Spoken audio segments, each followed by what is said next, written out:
Hello students, good morning students. आज हम exercise 7.2 का क्वेश्चन नंबर 8 सॉल्व करेंगे। अब देखिए क्वेश्चन नंबर 8 में अब क्या दिया गया है। यदि a और b क्रमशः -2, -2 और 2, -4 हो तो बिंदु P के निर्देशांक ज्ञात कीजिए। यहाँ पर आपको 2 पॉइंट दिए हुए हैं। पहला बिंदु A है, first point. Second point B point आपको दिया गया है। इन दोनों पॉइंट्स के आपको कोऑर्डिनेट्स पता है, मतलब निर्देशांक ज्ञात है। ठीक है। अब इसके अलावा आपको इसी रेखाखंड के बीच में एक पी पॉइंट है जिसके निर्देशांक आपको ज्ञात करने हैं। ठीक है। तो इसमें आपको पी बिंदु निर्देशांक ज्ञात करने हैं, लेकिन ये पी बिंदु कहाँ पर स्थित है। ठीक है। इसके लिए आपको अनुपात जो रेशियो होता है m1 m2 उसे नहीं दे करके, मतलब अनुपात नहीं दे करके आपको इस AP भुजा में और इस पूरी AB भुजा में एक संबंध दिया गया है कि ये जो A से P तक की जो भुजा है, ये लाइन जो है, ये पूरे रेखाखंड AB का 3/7वां भाग है। ठीक है। तो एक आपको संबंध दिया हुआ है AP = 3/7 AB हो तो P बिंदु की निर्देशांक आपको ज्ञात करने हैं जो कि इस AB रेखाखंड पर ही स्थित है। ठीक है। वैसे जनरली जैसा कि हम पिछले सवाल में करते आए हैं, किसी भी रेखाखंड के बीच में अगर किसी बिंदु के निर्देशांक अगर आपको ज्ञात करने होते हैं तो हमें जनरली अनुपात दिए हुए होते हैं और हम उस अनुपात की सहायता से अंतः विभाजन बिंदु का सूत्र लगा करके आराम से निर्देशांक ज्ञात कर लेते हैं। लेकिन यहाँ पर आपको अनुपात दिए हुए नहीं है, जबकि AP और इस AB पूरी रेखाखंड में एक संबंध दिया गया है कि AP = 3/7 AB, ये आपको दिया गया। अब इसी संबंध से हम पहले तो अनुपात ज्ञात करेंगे इस संबंध के आधार पर, और जब हम m1 m2 का मान ज्ञात कर लेंगे तो हम बड़ी ही आसानी से x और y का मान ज्ञात कर लेंगे। अब देखिए कैसे ज्ञात करेंगे हम। ठीक है। देखिए खास कर इसको तो ठीक है। देखिए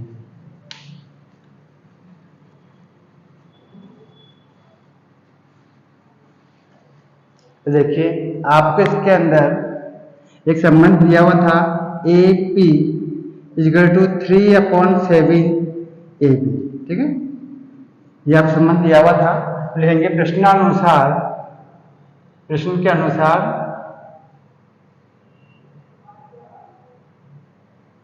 आपको संबंध दिया हुआ है AP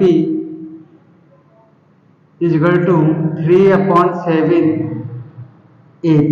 ठीक है। ये आपको दिया गया। इसका अर्थ ये है कि ये जो A से P तक का जो रेखाखंड है वो पूरे रेखाखंड AB का 3/7वां भाग है। ठीक है। अब आपको P से B तक की दूरी ज्ञात करनी है। ये A से P तक का मान है, अब हमें ज्ञात करना P से B तक का मान, ताकि हम AP और इस PB का रेशियो ज्ञात कर सके, मतलब इनका अनुपात ज्ञात कर सके। ठीक है। अब P से B तक की दूरी हम किस तरह ज्ञात करेंगे, लिखेंगे PB = होगा AB - AP।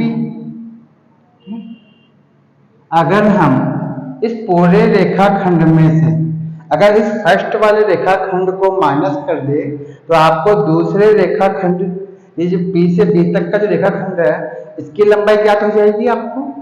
ठीक है। पूरा रेखाखंड AB - AP, मतलब फर्स्ट पार्ट, तो सेकंड पार्ट आपको ज्ञात हो जाएगा। तो लिखेंगे PB =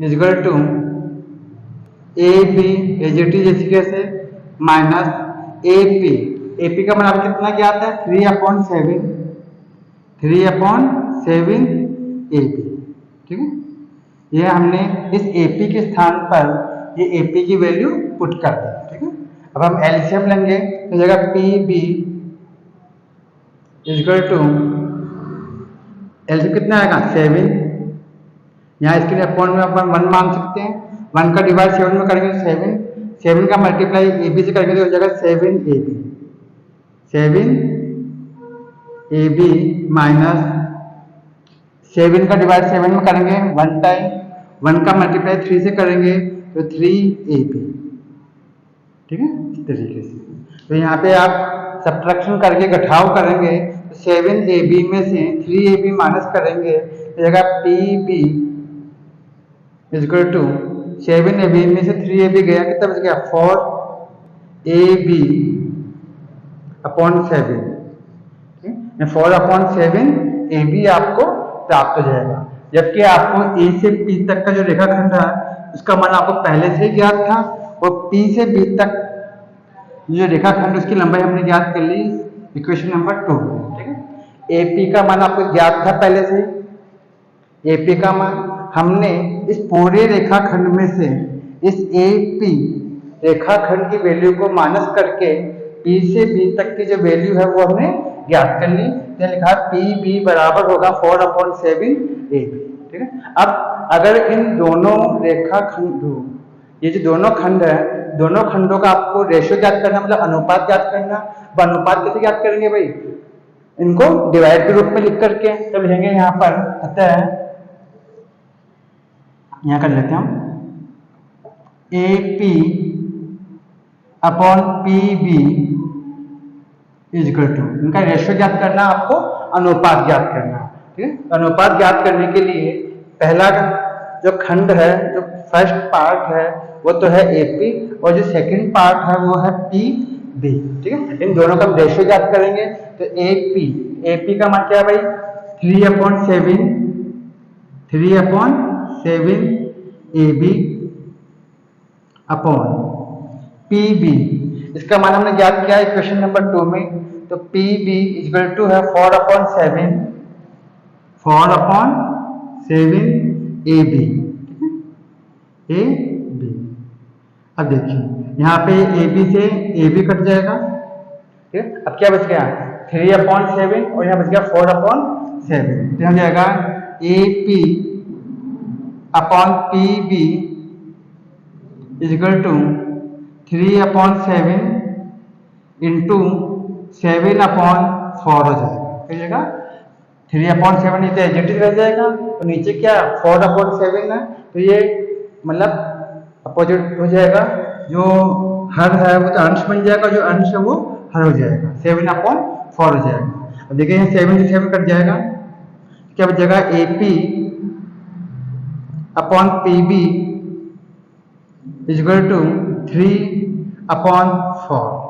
इसको हम ये भी कह सकते हैं, इसको हम साफ कर देते हैं इधर वाले को, इसको हम ये भी कह सकते हैं कि एपी रेशो पी बी, साफ करते कोई दिक्कत है यहाँ तक। ठीक है, देखिए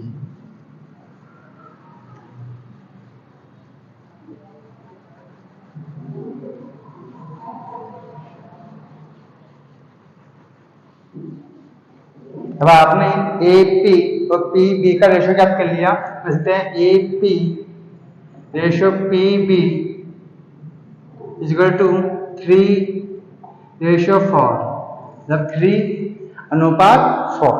ठीक है, तो ये ए पी और पी बी, ये ए पी और पी बी, ठीक है, इनका रेशियो है, इन दोनों खंडों का अनुपात है। ठीक है, कितना प्राप्त हुआ आपको 3/4।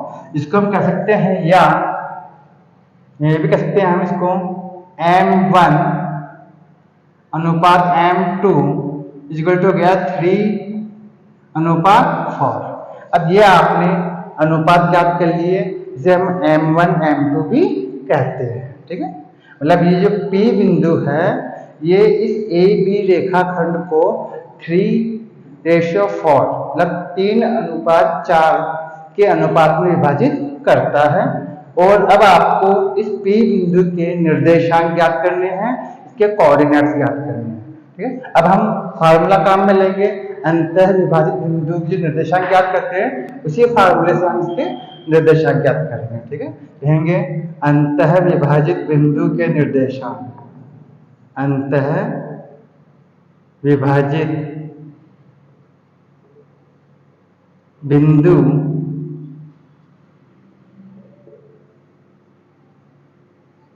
के निर्देशांक कैसे ज्ञात करते हैं भाई? मैंने आपको फार्मूला बताया था पिछली क्लास के अंदर।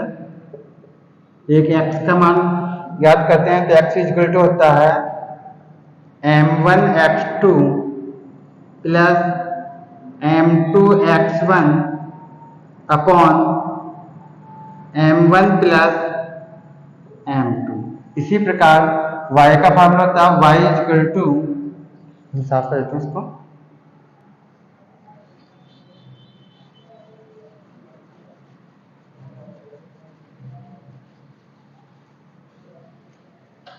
हो जाएगा y इक्वल टू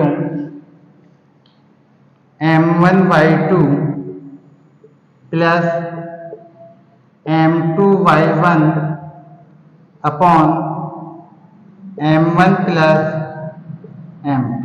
ठीक है, इस फार्मूले से x का मान ज्ञात होगा, जबकि इस फार्मूले से y का मान ज्ञात होगा। अब आपको जो मतलब फर्स्ट पॉइंट दिया हुआ है इसको तो हम मान लेंगे x1 y1, और जो सेकंड पॉइंट दिया हुआ है इसको मान लेंगे x2 y2। ठीक है, और रेशियो आपको अनुपात आपको ध्यान है ही 3:4 है, 3:4 है। तब हम x का मान ज्ञात करने के लिए इसमें वैल्यू पुट करेंगे तो x equal to m1। m1 का मतलब हो गया 3 इंटू, अब x2 का मान कितना है यहाँ पे 2 प्लस m2, तो m2 का मान क्या है यहाँ पे 4 इंटू x1 का मान क्या है -2 अपॉन m1 प्लस m2 यानी 3 प्लस 4। इसी प्रकार y इक्वल टू जाएगा यहाँ पर m1 का मान क्या है भाई 3 इंटू y2, तो y2 का मान क्या है यहाँ पे -4 प्लस m2 का मान क्या है मेरे पास 4 इंटू y1 का मान क्या है -2। ठीक है, हम साफ करते हैं।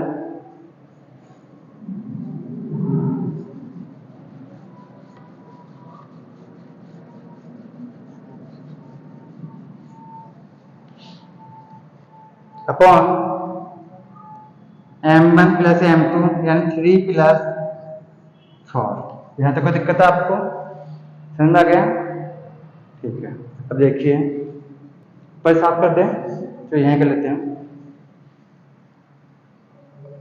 हो जाएगा x इक्वल टू 3 2 जा 6, इन दोनों को मल्टीप्लाई करेंगे माइनस का 8 अपॉन 7, और यहाँ जगह y इक्वल टू 4 3 जा 12, तो माइनस का 12, और यहाँ जगह 4 2 जा 8, माइनस का 8 अपॉन 7। तो x की वैल्यू प्राप्त होगी आपको, x इक्वल टू हो जाएगा -2 अपॉन 7, जबकि जो y का मान है वो आपको प्राप्त होगा माइनस का 20 अपॉन 7। इन दोनों में ऐड होगा, माइनस का 12 है और माइनस का 8 है, दोनों में ऐड होगा। इस तरह से P बिंदु, अतः बिंदु P, जो बिंदु P है उसके निर्देशांक क्या जाएंगे भाई -2 अपॉन 7 और माइनस का 20 अपॉन 7।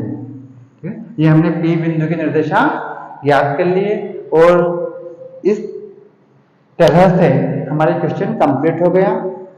ठीक है, मैं समझता हूँ समझ में आ गया होगा आप लोगों को। नेक्स्ट क्लास में फिर मिलेंगे नेक्स्ट क्वेश्चन के साथ। नमस्कार।